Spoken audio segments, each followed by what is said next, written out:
Elbette ki edebiyatın bölgelerde, özellikle de bizim bölgemizde populyarlaşmasına əlavə bir töhfə verəcəyik. Mən şair deyiləm, yazıcı deyiləm, qələm adamı olsam da, amma həqiqətən də şairlərin, yazıcıların əsərlərinin populyarlaşdırılmasına mümkün töhfəni verməyə çalışıram. Bunu nə qədər bacarıram, əlbəttə ki, bizim dostlarımız bilirlər, görürlər. Hesab edirəm ki, ədəbiyyat xüsusən də yetişməkdə olan nəslin doğru yola sövq edilməsində əvəzsiz rol oynayır.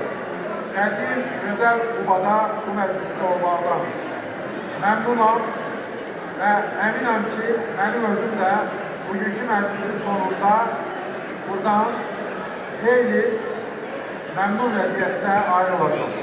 Mənimlə birlikdə burada Xaçmazda fəaliyyət göstərən Ulduzlar Ədəbi Məclisinin üzvləri iştirak edir.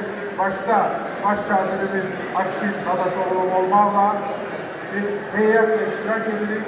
Düşünürəm ki, onların səsləndirdiyi şeirlər bugünkü məclisə əlavə örnek verecek.